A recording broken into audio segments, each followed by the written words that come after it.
สบายดีเด้อพี่น้องสบายดีพี่น้องหมดทุกคนแล้วตอนนี้สบายสิพาทุกคนมาเบิ่งอันของที่สบายสั่งซื้อมาเด้อพี่น้องเป็นก้าวติดแมงวันทองเนาะพี่น้องเนาะสบายเห็นพื้นโฆษณาแล้วก็เลยว่าอยากซื้อมาใส่ลงเบิ่งเนาะติดกับหมักพริกพี่น้องติดอันบ่ให้แมงวันทองต่อหมักพริกบ่ให้หมักพริกเน่าว่าซั่นเนาะเพิ่นโฆษณาก็เลยสั่งมาเนาะอยู่นครหลวงอันนี้เป็นนครหลวงเวียงจันทน์เพิ่นมีสาขาขายเนาะแต่ว่าหน่วยโฆษณาแม่นจากฝั่งไทยพี่น้องแต่สินค้านี่บ่ฮู้ว่าเป็นภาษาอีหยังอันสิใส่อันรองกาวเด้อพี่น้องเด้อหมกพริกเนาะทำได้ล่ะฉันตัดตัวนี้ออกก็ไม่ไหวมันเพียงกันกับตัวนี้ตัดตัวนี้ออกนี่นะพี่น้องหมกพริกนี่เนาะมันหล่นพี่น้องเอ้ยหล่นแท้หล่นว่าบ่ทันได้แก่ได้สุกอีหยังเนาะหล่นก่อนแต่ละต้นใส่วิธีอันอีหยังก็เฮาเฮ็ดอันนั้นจุลินทรีย์เนาะฟอกโมนไข่บ่ฮอร์โมนไข่ฟอกโมนฮอร์โมนไข่กับบ่เศร้าเด้อพี่น้องนี่นะใส่วิธีนี้ก็บ่ได้ก็เลยว่ามีเนาะนี่เราสิลองใส่ตัวนี้อ่านบ่เป็นดอกภาษาจีนภาษาเกาหลีบ่หรือภาษาอีหยังบ่ฮู้เรื่องลองเห็นเขาเจ้าโฆษณาใน Facebook เนาะพี่น้องเห็นเขาเจ้าโฆษณาก็เลยว่าสิใส่ลองเบิ่งเนาะบ่ต้องอยู่ระดับนี้ล่ะโอ้พอดีแล้วนี่ตัดอันนี้ออกเกี่ยวตัดได้บ่ล่ะจะตัดตอนนั้นพอดีเนาะระวังมือเด้อสิใส่กระตุกตัวนี้นี่เนาะสีดใส่สีดสเปรย์นี่ใส่มันมาเลยเด้อบาทนี่เด้อโอ้คุณน่ะกำลังจูมคักพี่น้องลองมาเบิ่งเด้อเพิ่นว่าได้ผลดีพี่น้องเอ้ยแมงอนาคาวเป็นสเปรย์สีดดักกาวแมงดักกาวว่าซั่นดักแมงวันทองพี่น้องนี่นะเนาะลองใส่เบิ่งก็เด้อคันได้ผลเลยสิบอกอีกเทื่อนึงเนาะพี่น้องเนาะโอเคอุ้ยป่าฝนลงมาเลยพี่น้องเอ้ยต้องเลยอันไหนอีกที่บอกถึกน้ำก็ได้เพิ่นว่าเด็กสิพิสูจน์ด้วยพอดีฝนสิมานี่มาสีใส่ดูเนี่ยเขามาใกล้ๆใส่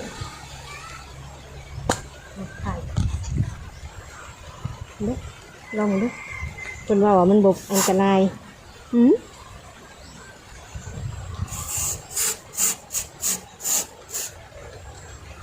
มาพี่จันนะขึ้นฉีดแล้วง่ายตัวอีกตัวหนึ่งเอามาต่อใส่2 อันเป็นชิด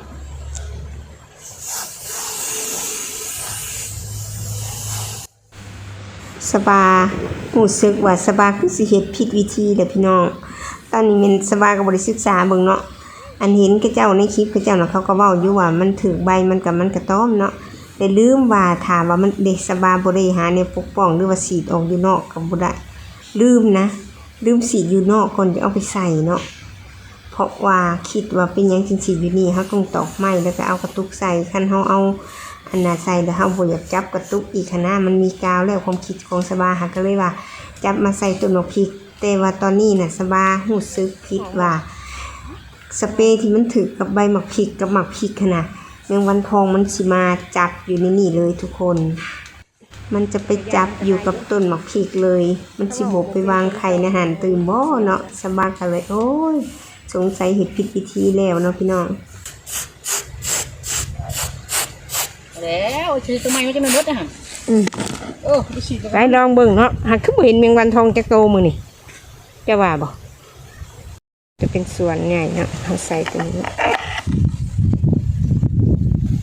ฝนกำลังมาพี่น้องฝนกำลังมาน่ะ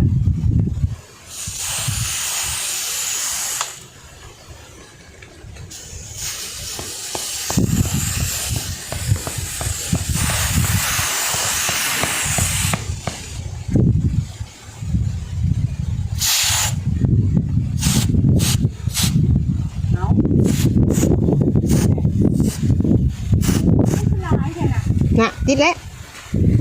เอาคนละว่ามันหอมไหน เมื่อกี้นี่บริเห็นแมงวันทอง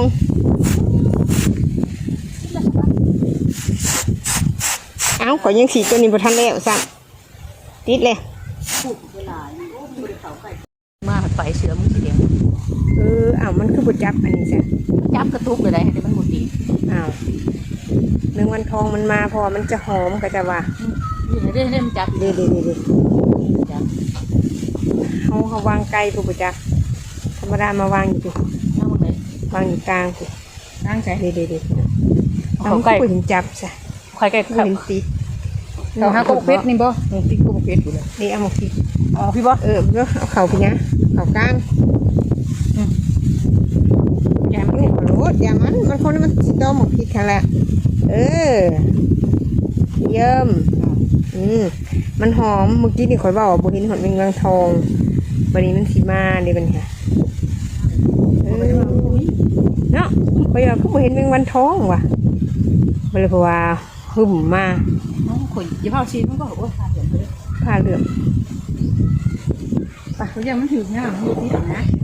นั่งมือไหมอยากขาห้อง แมงวันทองหันมาหลายตัวนี้แต่ว่า เล่นแลนมา บ่หัวมันเสียนนะ เดี๋ยวนี้ บอก มี เด้อ เชนเนนแลนมาหมดเลยป้าหูแห่งหลังมาคือร้ายแค่นี้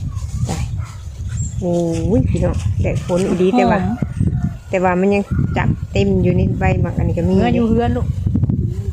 จับเต็มอยู่นี่จับเต็มในใบสีมันมีอายสเปรย์นะทุกคนอุ้ยอันนี้ตัวที่สองไปเบิ่งเด้อต้นจะหน่อยสิพาไปเบิ่งต้นที่บ่มีเด้อเมื่อกี้นี่สบาสีแต่สบาว่าบ่เห็นใบบ่เห็นอันแมงวันทองเมื่อกี้นี่เนาะนี่ยังบ่มีนี่ต้นนี้ยังบ่มีสเปรย์บ่มีแมงวันทองก็บ่ปรากฏเห็นแบบนี้ไหมบัดที่สีดแล้วต้นน่ะเนาะต้นที่เด้ต้นนั้นแล้วก็อีกต้นนี้เนาะแมงวันทองเต็มเลยทุกคนมึงเด้อทุกคนโอ้โหอีสมาหลายกระโดดอันนี้มันกระโดดแทนเนี่ยบนต้นบ่มีกาวนี่จะบ่มาเด้อทุกคนเด้อบ่หูกาวอีหยังของเพิ่นเนาะนะตอนนี้ฝนก็กำลังมาเฮาสิพิสูจน์เบิ่งว่าเพิ่นว่าฝนตกถึกน้ำก็บ่เป็นหยังว่าซั่นเนาะ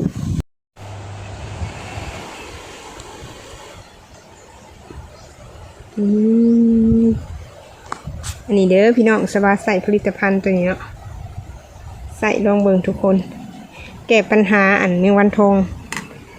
ไข่ใส่เนาะแต่เขาว่ามาแล้วมันจะบดจับอันนี้มันจะมาตอมตัวนี้ตัวเดียวเดือดอยู่บ่วะเนาะเบิ่งนี่หมากผลของมันที่มันเน่าเนาะทุกคนเนาะพริกที่มันเน่ากองเต็มอยู่นี่นะเนาะ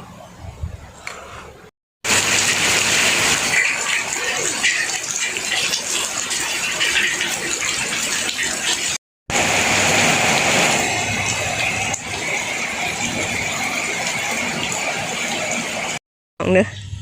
หลังจากว่าฝนตกแล้วเรียบร้อยเนาะสบายสิมาเบิ่งเด้อว่าดักว่ากาวดักแมงวันทองเขาเป็นจังไดพี่น้องได้ยินเสียงอี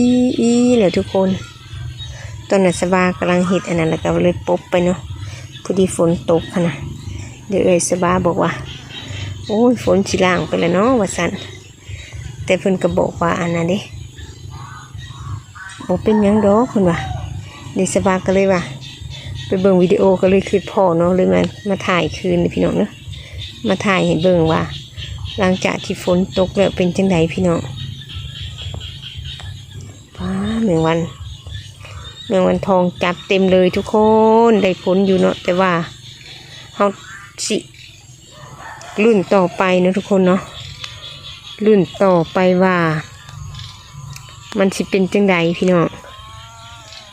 นี่มันสิอันล้นคือเก้าบ่เนาะเพชรสบาปีนี้บ่หลายแต่ก็ซื้อมาลองมึงเนาะ89,000รวมทั้งค่าฝากราคาอันนี้เป็น78,000 78,000กีบกล่องน้อยๆพี่น้องนี่เต็มเลยเดี๋ยวพาไปเบิ่งกล่องที่2เนาะนี่ตัวนี้กระป๋องที่2ทุกคนกล่องที่2เนาะนี่เนาะนี่สิเบิ่งวิดีโอเพิ่นต่อว่าหลังจากที่มันติดแบบนี้แล้วเพิ่นว่าใส่ได้นานถึง3เดือนพุ่นเลยทุกคน3เดือนว่าซั่นมันก็คุ้มค่าเลยกัน3เดือนเนาะแต่ว่าตัวที่มันติดอยู่นี่เด้มันสีหอมเลยพี่น้องเบิ่งเด้อตัวนี้มันติดเลยบ่คือยังอยู่ในหมากเพชรอยู่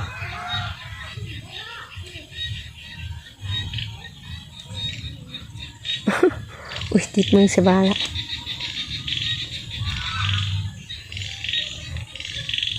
พี่น้องเนาะสำหรับคลิปใส่กาวดักแมงวันทองพี่น้องบ่ฮู้สิได้ผลหรือบ่ถ้าเบิ่งบัดตอนต่อไปเนาะว่าหมักพริกเฮายังสิเน่าคือเก่าบ่แล้วก็ยังสิหล่นคือเก่าบ่เนาะทุกคนเนาะสำหรับคลิปนี้ก็ขอจบเพียงเท่านี้เด้อพี่น้องเด้อถ้ารุ่นต่อไปเนาะบ๊ายบายขอขอบใจทุกกำลังใจที่เขามาให้กำลังใจเด้อตอนนี้มาเบิ่งตอนค่ำๆทุกคน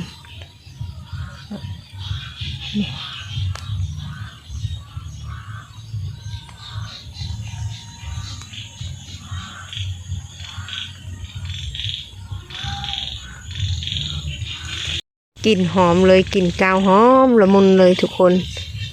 แมงวันทองนี่ตำอิดนี่บ่เห็นไปเลยจักบินมาแต่ไส